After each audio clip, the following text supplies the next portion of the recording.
Restructuring at a Bloomington nonprofit may cost them a federal grant. The allocated funds were meant to help people experiencing homelessness and housing insecurity.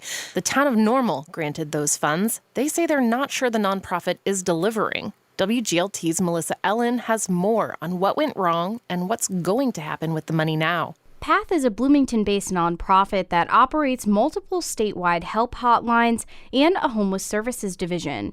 A perfect candidate for the town of Normal's Community Development Block Grant, a federal program. This grant cycle, PATH received $24,000 to be used toward homeless services. Normal Community Development Specialist Jennifer Toney says it's gone untouched, and the nonprofit has failed to report whether it's completed hiring objectives and mandatory service delivery. With just under 3 months left in the grant cycle, Toney says Normal is submitting a reallocation proposal to the Department of Housing and Urban Development. It's the federal agency that manages the grant program in question. PATH this current year is undergoing some restructuring organizationally, and they've not been able to meet the goals of the agreement that we have with them. Toney says PATH's noncompliance jeopardized the town's agreement with the federal agency not only for this year, but next year. The Community Development Block Grant includes a 5-year plan that PATH put at risk. Toney says if they leave the money with PATH, the town might not have anything to report by the deadline. It's also possible no one in the area gets help. Toney says the town opted to redirect $10,000 to the Unit 5 school district and $14,000 to Salvation Army Homeless Shelter. This way, it may still have an impact. Ultimately, it's probably the best thing for the community. PATH's interim CEO, Adam Carter, was only recently appointed. He started December 27th, replacing interim CEO Martha Evans. She assumed the position in April upon then CEO Chris Workman's death. Carter says he's still learning all that needs to be done at PATH, including what may have gone wrong with this grant.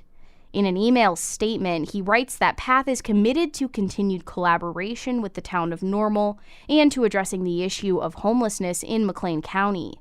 Carter also points out that the organization has had high turnover this year.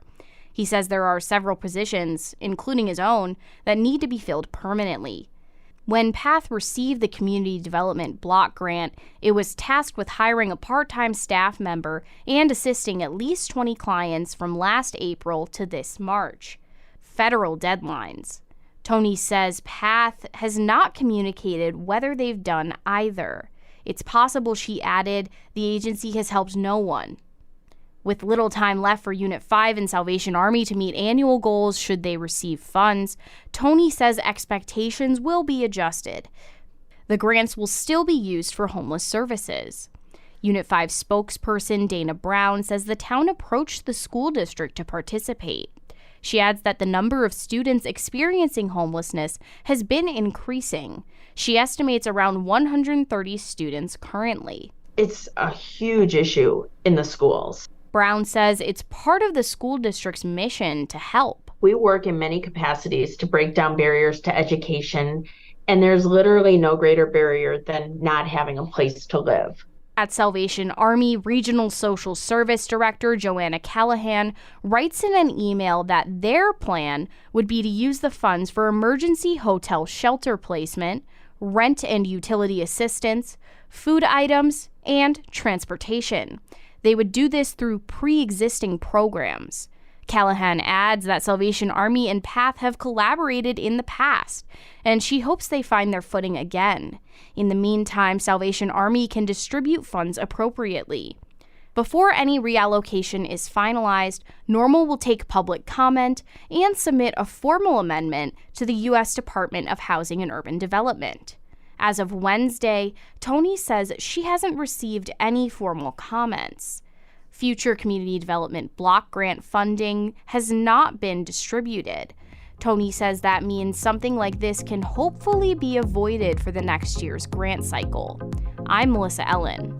The town of Normal will host a hearing for public comment next Thursday at the Normal Public Library.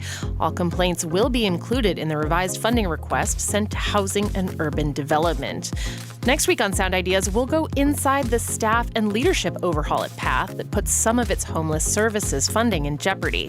Melissa Ellen covers mental health as a Report for America Corps member. Report for America places journalists in local newsrooms across the nation to cover underreported topics. Support for WGLT mental health coverage comes from Report for America and Chestnut Health Systems, caring for the community's physical and mental health and celebrating 50 years of service.